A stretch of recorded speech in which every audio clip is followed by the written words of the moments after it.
Good afternoon. This webinar offers closed captioning. To enable closed captioning, click on the live transcript button on the bottom of your screen and choose your preferred method.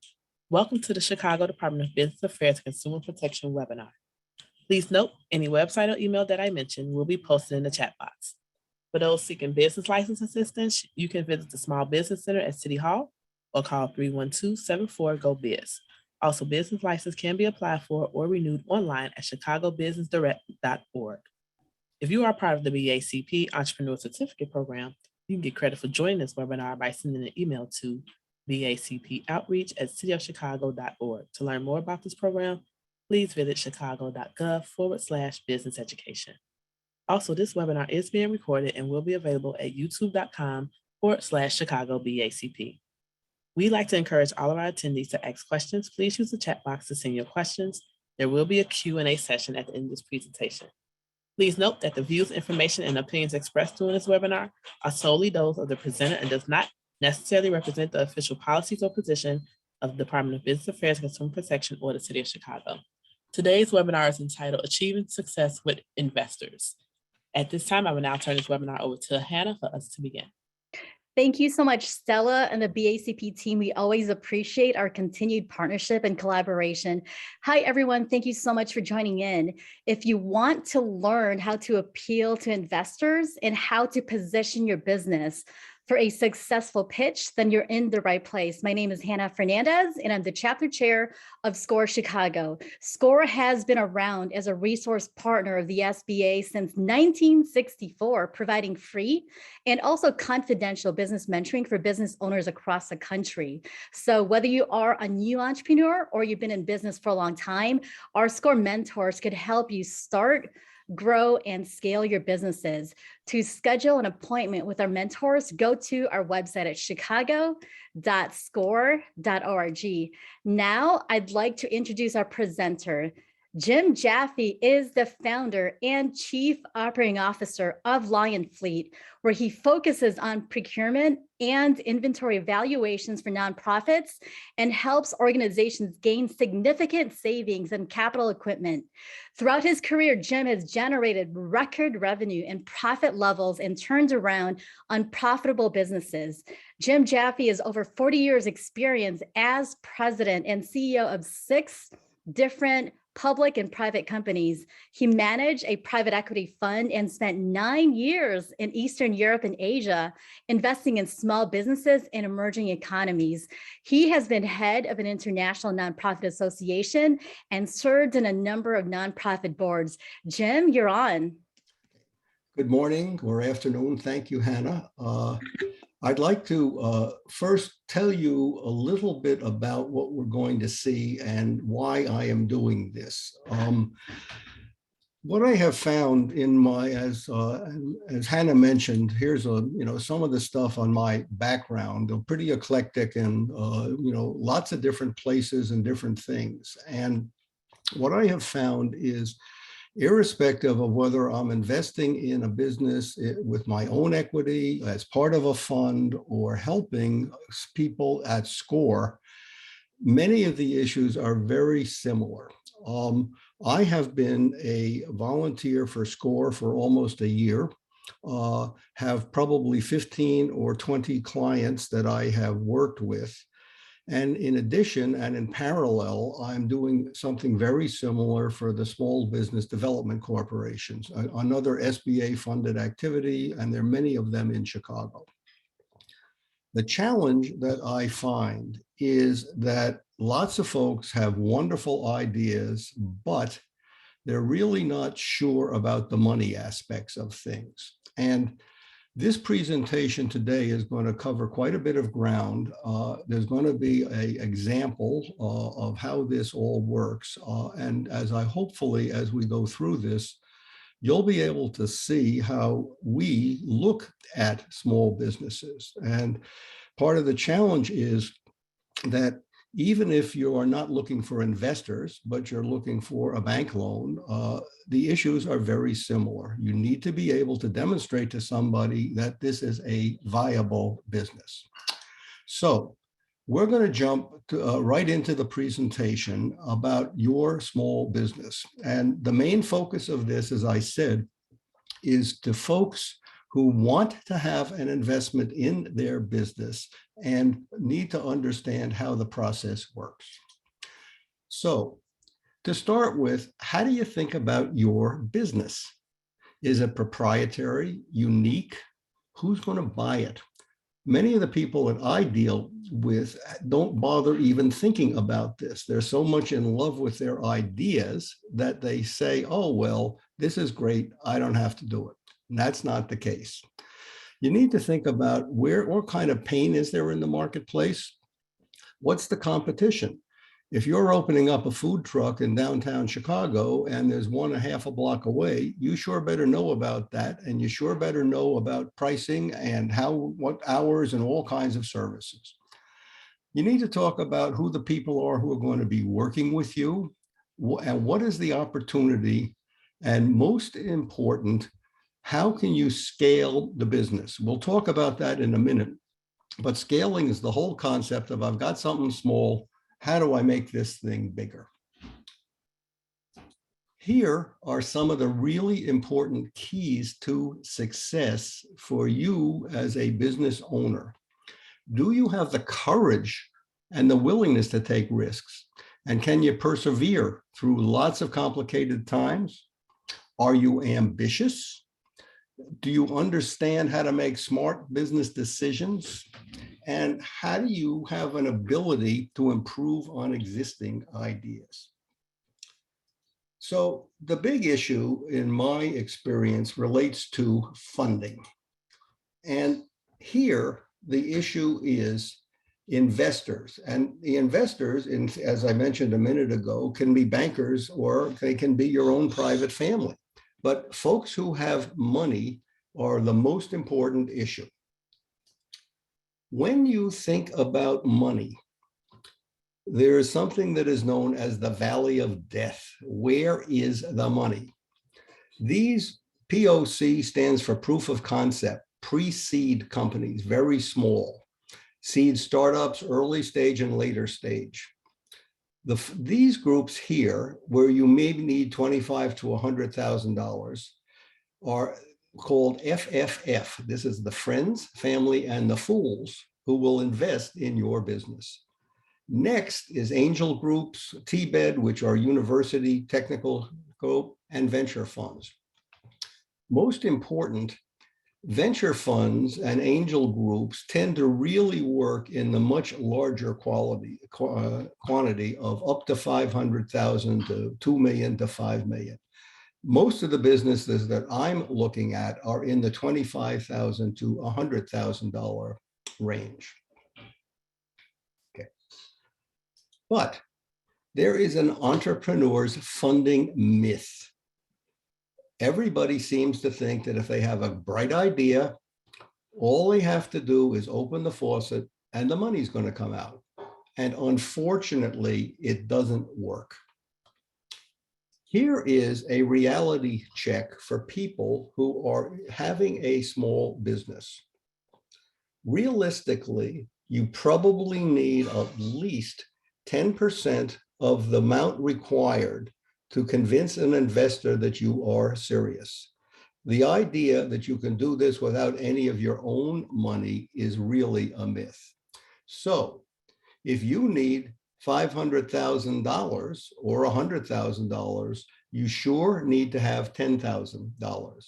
I talk to people who have no money at all, and maybe they can get something from a grant, or maybe they're friends and family, but you sure need something, as I said, to prove to people that you are serious about the process.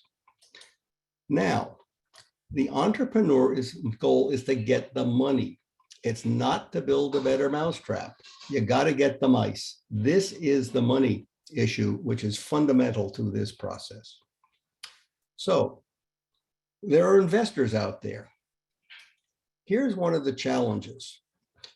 There's an enormous amount of competition for funding. If you, for example, were to go to an angel group with an idea and a plan, they would tell you that they get hundreds and hundreds of people coming in every year, or even thousands. maybe they will take a serious look at 10, and then they will fund 1. So the big question is, how do you get to be that 1 that attracts the money? Not surprisingly, people have done academic studies on this. And in this particular study, 3,000 raw ideas equaled 1 commercial success. The odds are enormous against getting money. And hopefully what you will see today are some of the aspects of how can you stand out in this process. Jim, Yes. I'm so sorry. Can you go to the slideshow? I had a problem with the slideshow. Is it not working, Toma? No, it's working. We were just wondering if it's possible to have slideshow. Otherwise, I can, but then it shows the next one. I can do that if you want me to try it. So instead of clicking slideshow, do you see on the bottom where the volume is? Right before the volume, there's an icon near the minus. Sorry, I see the icons. What do you want me to try to do? On the right bottom? Yeah. There's 3 buttons, is that right? On the bottom? Not on top, at the bottom. Okay, well, mine, I happen to put mine on the top, but go ahead. Yeah, I got it. So go toward right. There's an icon near the volume. Can you see that? At the bottom right? I see annotate, remote control, and more. And then more at the bottom? Okay, go ahead. Yeah, I clicked on the more at the bottom. What am I looking for? You should click on an icon. Sorry, I'll tell you what, I can switch to a slideshow if you'd like me to try that and see if that works. Would that be better? You want me to try? Sounds good, yes. Okay. Okay, hold on a second.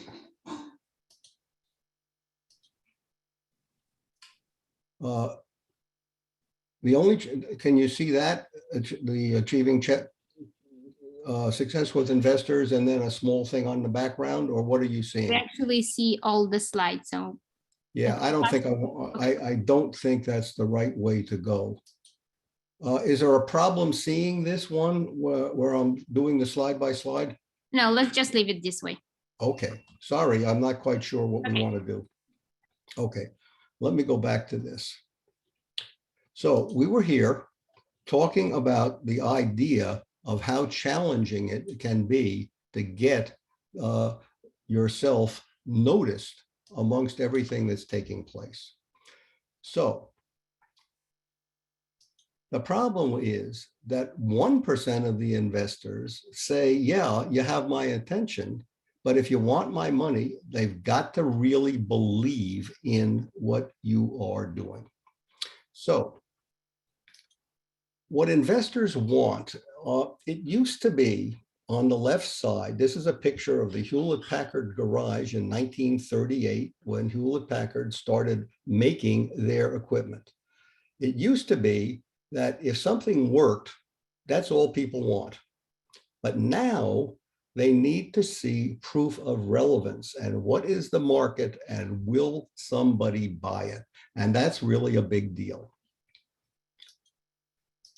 Next is when you have an investor, people don't have a lot of time. There used to be something that was called an elevator pitch. In other words, you had winnowed down to 3 minutes what it was all about. Because remember, you don't have an enormous amount of time to see and get in front of people. But now it's a 30-second escalator pitch. You're going up, they're going down. You got 30 seconds because if you should happen to run into a venture person in the hall, you want to be able to tell him or her what is your thing, how much money, what are you trying to do, and so on. Next is the idea of the kind of business that you want to have. And this is important because there's a significant difference between a lifestyle business and a funded startup. A lifestyle business is one where, you know, the founders are there and they do all the work. They don't need a lot of money, and it allows entrepreneurs to live how you want to now. Very low risk, smaller time commitment, limited ability to scale up, and you don't want to exit. A funded startup is something that is very different. This is where you want to try to get big, and you want to provide a return to investors. It's high risk and high reward, but it requires outside capital, which is the money problem. And you have to sell it or exit it in order to satisfy your investors. We'll talk about that a little more in a moment. The biggest obstacles in any of these businesses are the amount of time you have to take, raising capital, your skills in making this happen, knowledgeable about starting a businesses. This is where the SCORE people can help everybody in this area. But you got to know about the market. You can't just have a wonderful idea. I know how to bake cookies and therefore I'm going to go in the cookie business. It just doesn't work like that. So next is financing.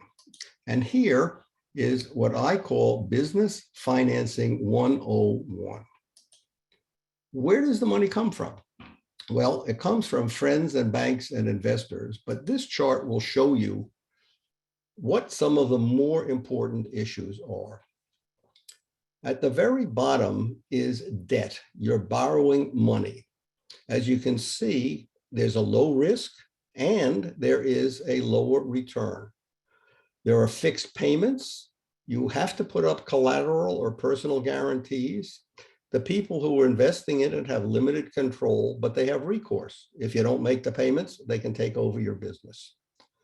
In the middle are what's called mezzanine financing, just like a mezzanine in an old department store in between the first floor and the basement. There's a modest return. You can delay the interest payments. So that means that, of course, you don't have to do the cash now. It has a higher interest than debt. Today, if you're going out and trying to borrow money for a business, you're looking at probably, I don't know, 8 to 10%. A mezzanine investor who wants part of your business will probably charge you 15% interest. At the high level is equity. Here, there's a big return. There's no payments. That's the good news. We'll talk about that. And you don't have to put up collateral, but the people who are investing in your business have ownership rights to this thing. So it's important to understand the distinction, because as you begin to work with investors, what happens is that you have to understand where they are coming from. So how do investors look at your business? There's a concept that is called terminal value, and this is more art than science. But if, for example, your business has $1 million of revenues in the 5th year, you've made projections, and sure enough, in year 5, it's $1 million. A rule of thumb, excuse me, again, more art than science, is a valuation multiple of 1x sales. So in this mini example, $1 million will be considered the terminal value at exit. Exit is 5 years from now. Here's the big challenge. Investors are looking for 10 times their money at cash, at exit. So, excuse me, if they invest $50,000 today in your business, they want to get $500,000 back in 5 years. Remember, this is not just the money issue. It's because they believe in the business. They have bought off on your marketing plan and all of that sort of stuff. So today, if they believe that the thing will have a terminal value of $1 million and they want 500,000, guess what? You have to give up 50% of the equity now. So because, of course, 500,000 is 50% of $1 million. Next, however, if everybody believes that the revenues are going to be in your year 5, $2 million, and the valuation multiple is still 1 times sales, the terminal value is $2 million. They still want their 500,000, but that would mean that you have to only give up 25% of the equity. So you guys can all do the math on this, but it's a very, very important factor. The next thing is that there are venture capitalists who publish stuff. And in this case, Jonathan Friedman, who is a partner in a venture firm, pointed out why investors don't invest in quote unquote good companies. The asterisk says, because if good isn't 10 times cash in 5 years, they are not interested. There are weak barriers to entry. They don't have a distinction for differentiation. There's unsustainable unit economics, and we'll show you that in a moment. It's a niche market and it can't grow. Bad cap table, this has to do with the equity issue. Whoops, sorry. And then there's a founder bait and switch, meaning the founder is going to do one thing and then they think they're going to do something else. So here are some steps to improve funding odds. And I'm going to talk about this in a little bit more detail.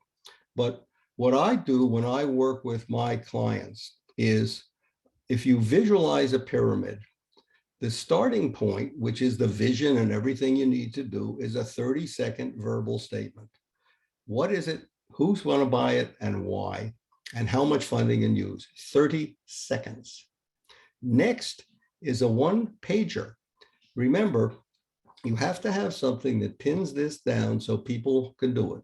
It's an expansion of this escalator pitch, and it's professional graphics editing out. Finally, 10 slides, and I'm going to show you that in a moment, that has to do with how do you present this to investors. This is not a casual, I'm just going to walk in and have lunch. This all needs to be programmed very well. So what is a 10-slide pitch? It forces concentration on essential things. It stimulates interest. It doesn't cover every aspect of the startup. It doesn't bludgeon the audience into submission, and there is only one objective, and that is to get a second meeting. If they don't get the second meeting, they are not interested. So these are the slides that I work with people on and recommend. 10 slides, PowerPoint, nice and simple. 1, the obvious, your company name and all of that sort of stuff. 2, what's the pain you're alleviating and what pleasure are you providing? These are PowerPoint slides, maybe 6 to 8 bullet points on each one. That's it. What's the value proposition? What's the value of the pain you're alleviating? And what's the value of the pleasure you provide? And how do you measure that? What's the secret sauce behind your product? Less text, more diagrams, show samples, pictures, and so on. The business model. Who has the money and how are you going to get it? What's your marketing plan? How are you going to reach your customers without breaking the bank? What's the competitive analysis? I have a client, and we'll show you a little bit on that in a moment, who's importing shoes from Mexico, high design shoes that she is designing. Well, she needs to know who else is having high design shoes, what do they cost, whatever she can find about their marketing, and so on. Then number 8, you need a key player slide, the directors and so on. A 3-year forecast, very, very important, in dollars, metrics, customers, conversion rates, and so on. A realistic growth plan, no hockey stick. Hockey stick is where it starts, goes down a little, and goes kazoom right through the roof. That's not realistic. And then a summary status. Where are you now? What's the future look like? Have you been in business? And is this going to work? Okay. Probably one of the more important slides I'm going to show you in concept is what we call a source and use of funds. This is something that I work through with all of my clients. And I want to step this through with you, and then I'm going to turn and show you some examples on this thing about how it actually works. At the very top, items quarterly increase. This happens to be the person who is doing the shoes. She believes that she can start out with 200 shoes and grow it 10% every quarter, 200, 200, 200, 220, and so on. So she can sell 2,700 in the first year. Her revenues per shoe are $45. And I'm going to show you in a moment how the stuff in the yellow boxes changes. So the number here, 9,000, is 200 times 45, simple math.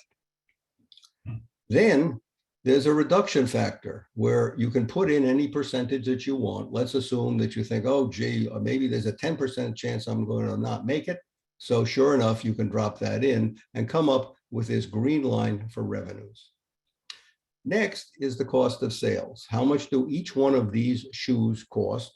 Roughly speaking, it's 35%. So the shoes that are selling for $45 are going to cost approximately 15. I mean, it does the math automatically. She wants to spend 10% on commissions, $1,000 on marketing, something on payroll. She needs one employee and everything else. I'll come back down to the loan principal in a moment, but here at the very bottom says, in order to make this thing work, she is going to need a loan of 5 years at 8%, which she has. This does all the math for it. And you can see here that the loan goes down from 35, this divides, it divides it by 60 months. The principal payment, the interest on the outstanding balance. And so in this example, it's 817, 813, and so on. That comes up here, and it's because this is cash and it's not perfect accounting, but it shows you what is the cash issue associated with this business. So what happens is she's got $8,100, $8,100, $8,100, and $9,145 going out. Well, in order to make this thing work, she has to have startup cash. And in this example, she needs $40,000. Why does she need that? Well, among other things, she's got to buy equipment and inventory and other stuff for 12 grand. So the 40,000 goes here. The startup cash that she spends is 12,000. That's this. So she has 28. So what's happening is she starts out with 28. The revenues from above are plus 8,100. This is 9,900 and so on. So she has $26,000 left. Well, what happens is that as this goes on and flows through, it always is showing the cash. And the key number is that you can't run a business unless you have positive cash. That's why, and I'm going to show you an example in a moment of how this process works. But fundamental to this whole thing is that issue. Next, I want to show you this, where these are 4 different examples of changes to the chart that you saw first. The original one had sales of 200 units, cost of sales of 40,000, and sure enough, she ends up with the 14,000 that you just saw. However, this one shows what was to happen if the cost of sales increased to 50%. Guess what? She has negative cash. She can't run the business. This one shows that if sales were to drop to 200, from 200 to 150, again, she has negative cash. And this one shows same thing if opening cash. Now, what I want to do is I want to stop this share and I want to show you how this works, because we will make available to you this chart that I'm about to show you so that you can see how to do this yourself.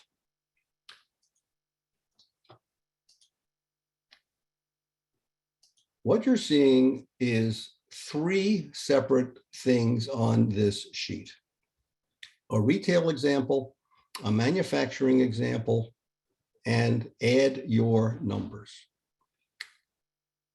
The way this works, and you'll be able to do this yourself, you can put in the top, what is it that you want to have for the business? This is a retail example here. Here's a manufacturing example, and the add your numbers is blank, and I'll come back to that in a moment. But this is the 200 that we talked about, the quarterly increase, 10%, revenues per item, and so on. So how does this work? Well, whoops, sorry. How does this work?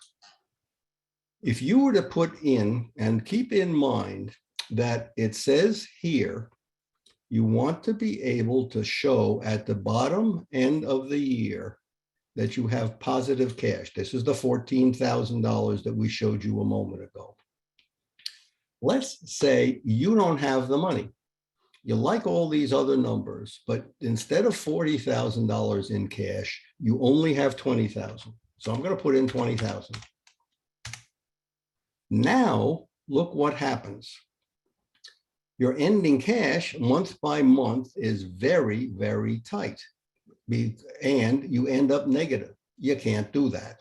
So I'm going to go back. And also, by the way, this particular person has only 5,000 in equity. But if I were to say, okay, she can put in 10,000 of equity and she needs 30,000.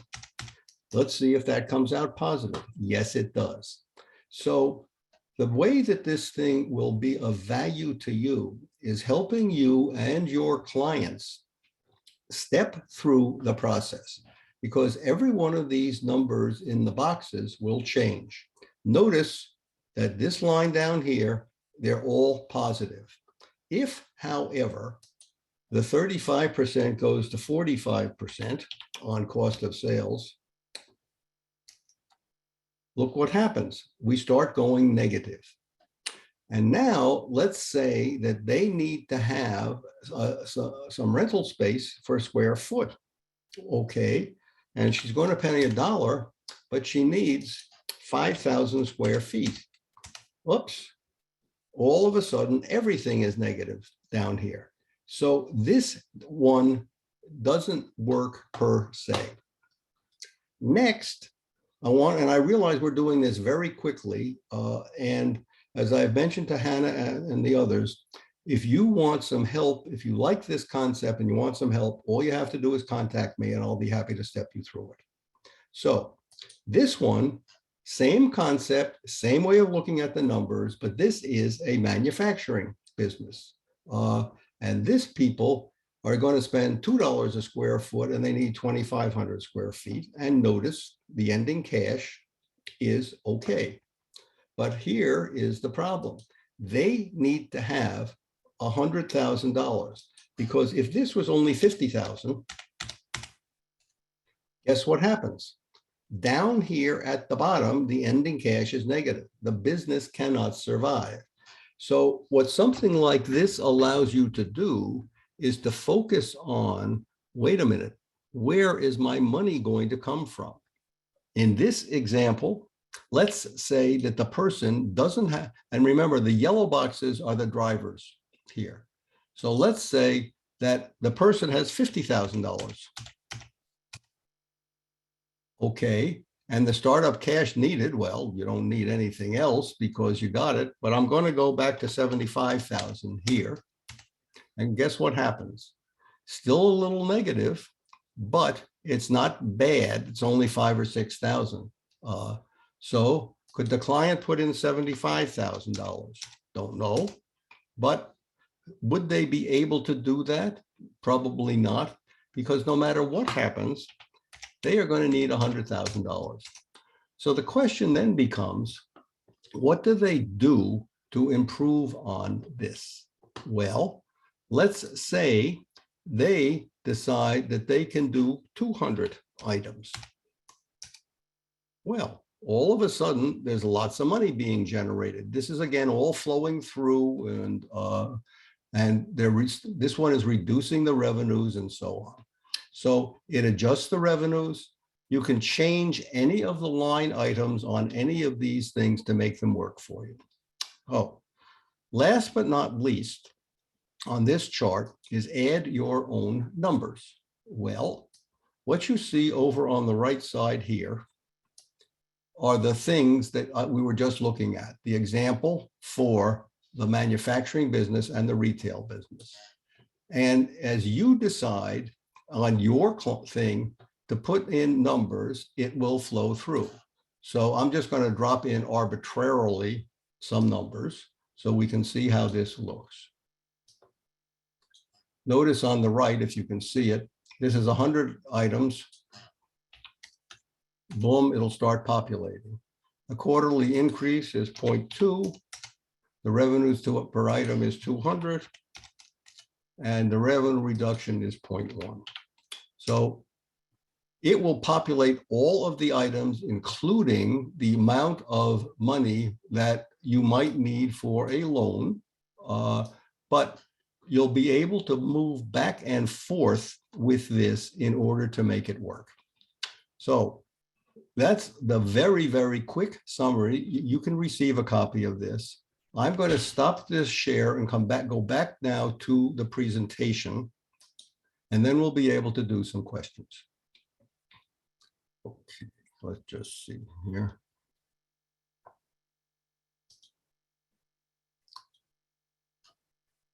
So this is where we were. Keep in mind that what you just were looking at here was a summary of the things that I was just stepping through a moment ago. So last but not least is the single biggest secret of financing. And realistically, this is the one that you need to keep in mind. Funding isn't based on great products or services alone. The problem is every startup has this. They're convinced that they do. It's based on great products or services that increase revenues, achieve profits in 3 years, have a positive cash flow, are scalable, and have a big competitive advantage. That's the presentation. Happy to answer any questions that any of you might have.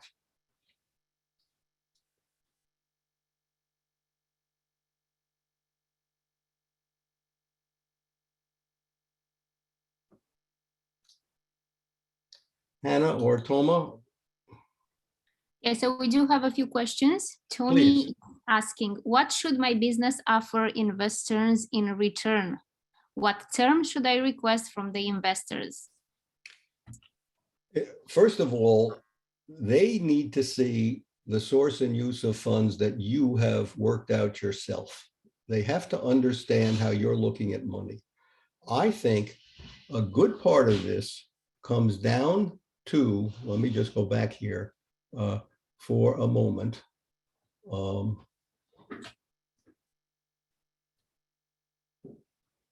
This chart talks about how investors look at the business. The big deal is not what you want to offer them. That puts the emphasis in the wrong place. It's what they expect you to do. And this concept here is how that works. They need to have a return on investment. Therefore, your big goal in doing all this fancy stuff that we were talking about is to be able to show them that they can get a wonderful return. Now, does that answer your question or does it sidestep it? Tony also has a few questions. He's asking, Sure. what percentage of my equipment and working capital should I request from investors? And what documents for my business startup should I provide to investors? What I would do, I would go back to this concept here. Let me just pull it up again. Notice on this particular sheet, what you have is all the places that you're going to need money, startup money, which is you have to buy something. In this example, it's equipment and inventory and other stuff. They are going to want to know what this is. Depending on the involvement of the investors, they may want to see your agreements. You may want to work with your SCORE advisor and figure out a smart way to lease equipment instead of buying it. But the big deal is complete transparency and believability in this whole process. Thank you. Jamal is asking, are you using net present value? No, I find that that's much too complicated for the kind of people that I'm working with. All I do is use this source and use of funds and then extend it. You just can copy and paste for years 2 and 3. I find that some of the fancy concepts only confuse the people who are trying to start the businesses. Thank you. Another questions come from Peter. What if you're working in a space with a previously unproven model, not because of a bad value proposition, but because it's a truly new service offering into a market segment that's never been offered it before?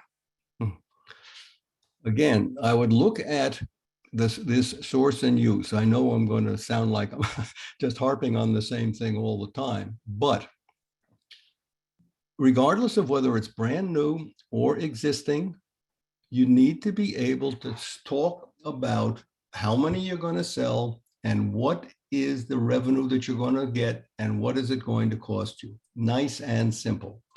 The reason I like this chart is it forces you to think about this. One of the challenges with a brand new business is you're going to say, oh my God, I can't figure out what this is going to be or where it's going to go. Well, then why should I invest in you if you can't tell me that? So I think it's key to focus on this. What's going to happen? What's my revenue estimates? What's my cost estimates? What do I need for startup? Because if you pin all of that stuff down, you'll have a heck of a lot better idea of how the business should operate. Thank you. Milton is asking, do you pay for this competitive analysis from where and who? I've seen market analysis research on various areas, but can we get them cheaper? Has she come with these projections before making any sales? The answer is yes, you can get them cheaper because you can do it yourself. I think that small businesses in many cases tend to think of big, broad things, like, oh my goodness, I want a McKinsey to come in and do an analysis. Let me use the simple example of a food truck in Chicago. The competitive analysis is you're walking the neighborhood. How many food trucks are there? What are their products? What do they sell for? Then your competitive analysis is you start talking to people who are at an existing food truck. What do you like about these tacos? Would you buy beef if it were available, and so on? I think many people overlook the fact that this doesn't have to be fancy. You just have to use your head. You don't need big time stuff to make this happen, because even a simple-minded thing like I'm talking about will give you the ability to get your hands around, is this whole thing a good idea? Thank you. Bruce is asking, how do you increase your investors' confidence in your forecasts? With this, that's all there is to it. First of all, keep in mind that if you have these numbers, you are going to stand out from almost all other people who are looking for something, because in theory, this covers all the loose ends that are required in the business. And yes, an investor is going to want to believe in the business. They're going to want to know, of course, what is your plan, et cetera, et cetera. But that's what I meant when I said about the believability. You got to make them believe in you. And to me, a starting point is solid numbers that make sense, that you can say, oh, look, and I'll give you an example.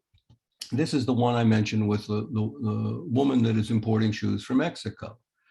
First thing she did was, she's a designer.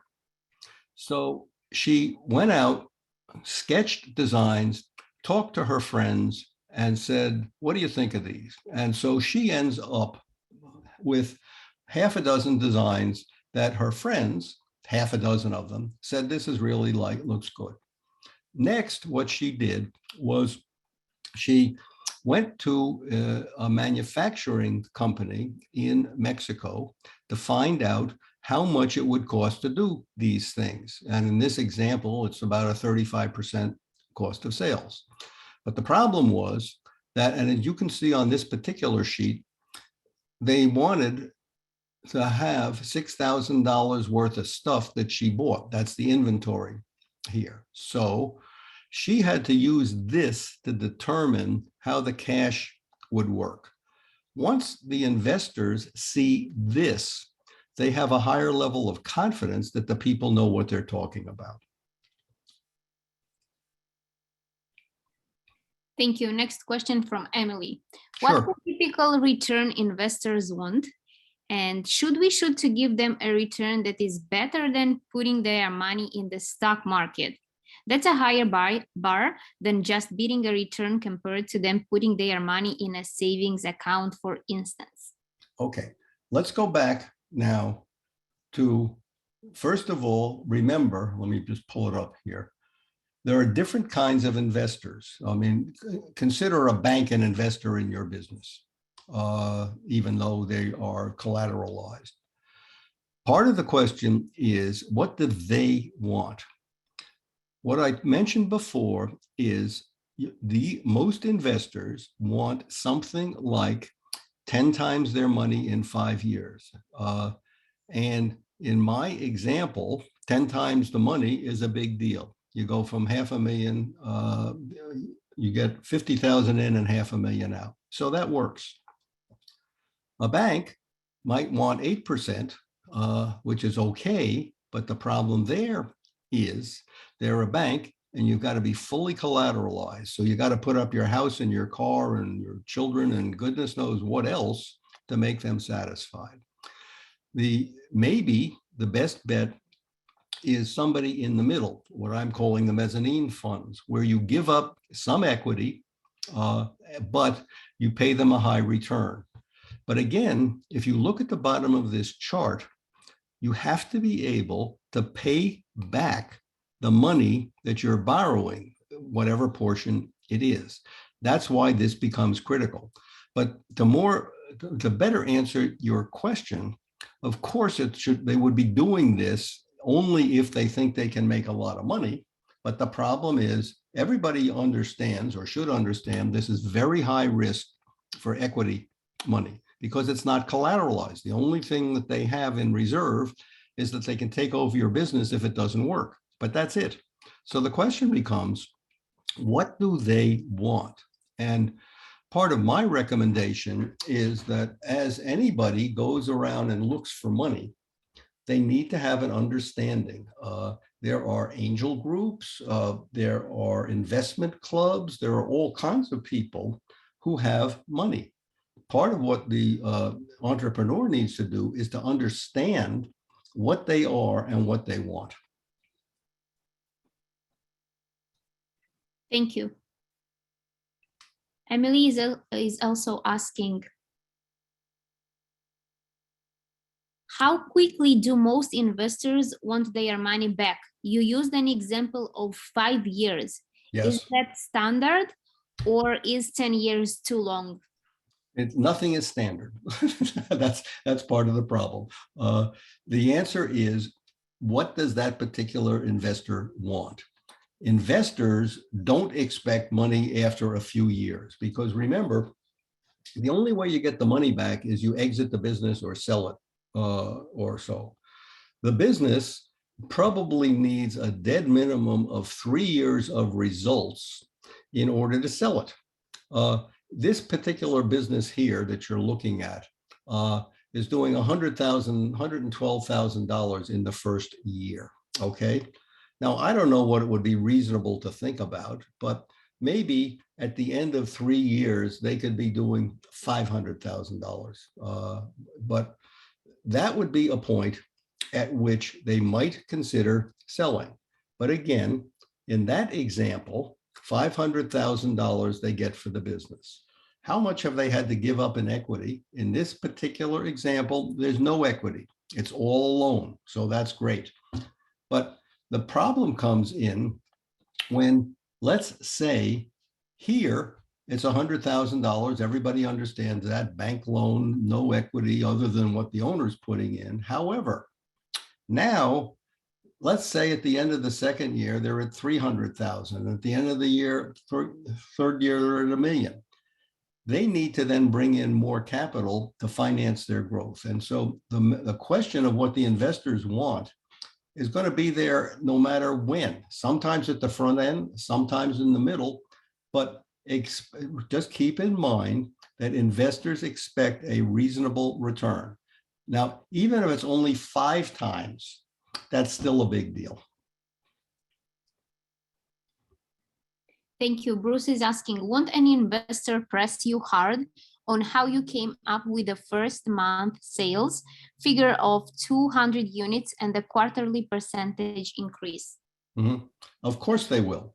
That's why you have to be satisfied that you can support it. Let's say in this example that sure enough, the woman does have pre-sold 200 items. Let's say that's a wonderful thing, but it may turn out that, it doesn't work like that. Let me go back to this other slide we were playing around with. Hold on a second. Let me stop the share here. Let's do a share screen on this one.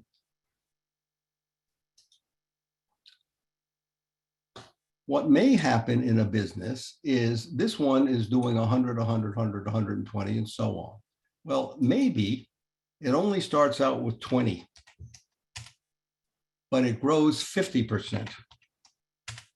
So sure enough, it's almost 100 grand. Is that more believable to an investor? And can you support it? Nobody is really sure about any of that. You have to have something that demonstrates, yes, this is realistic. Nothing is better than having real orders for something. And the second best is that if you've been in the shoe business before, and sure enough, you can demonstrate, yeah, I made a success of this, then it's believable. But if it's brand new, this is a tough business. That's why the particular woman that we're talking to has to self-fund this. She can get a loan, but investors aren't interested. It's too small. Thank you. And the last question comes from Jamal. What is the best way to determine probabilities for sales volume forecasts for a startup in an industry where competitors' sales data is not available? I'm sorry, what is the best way to do, what was the question? What is the best way to determine probabilities for sales volume forecasts for a startup in an industry where competitors' sales data is not available? The answer is that there's no answer. What you have to be able to do is to demonstrate to somebody that whatever numbers you're coming up with make sense. And you could say, and let's just use the example here.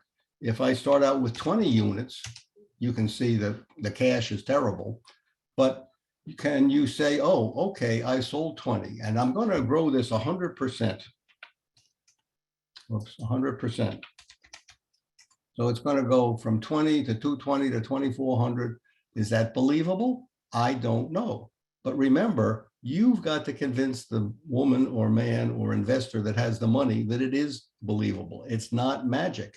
And if you can't do that, I'm sorry to tell you, you're not going to get the money. Thank you, Jim, for this great presentation. And thank you, everyone, for joining us. Again, the spreadsheet from the presentation will be sent out through email. And for those who want to watch the recording, you can watch it on the BACP YouTube channel, Now back to you, Hannah and Stella. Thank you so much, Toma. And Jim, this is such an insightful presentation. As always, thank you so much for sharing your expertise and insights with us, and also really offering to personally mentor and work with our business owners one by one. That is priceless. Great. All you got to do is send me an email and be happy to do a Zoom call and spend the time with you, right? Because I think it's really important that the work that we're doing in SCORE helps people in their businesses. And if I can help and assist, I'm very happy to do it. Awesome. And Toma, great support and teamwork as always. And to those of you who joined in, I hope that you really will apply these insights to prepare and position yourself and your business for success. Remember, you're not alone. As Jim and Toma said, the City of Chicago, BACP, and SCORE Chicago, we're all here to support you. So please stay connected with us. Keep attending these webinars and really schedule your appointment with our mentors. The mentoring sessions are always free. They're always confidential and can be scheduled from our website at chicago.score.org. And back to you, Stella. Thank you so much, Jim, for your presentation. I hope everyone got the information that they were looking for today. To find out about our upcoming webinars, please visit chicago.gov/business education. Again, that's chicago.gov/business education. If you are a part of the BACP Entrepreneur Certificate Program, please send us an email to bacpoutreach@cityofchicago.org. If you would like to join the program, please send an email stating that you would like to join the program. Again, that email is bacpoutreach@cityofchicago.org. Thank you, Jim, Toma, and Hannah. See you next time. Okay, Take care. bye. Our pleasure.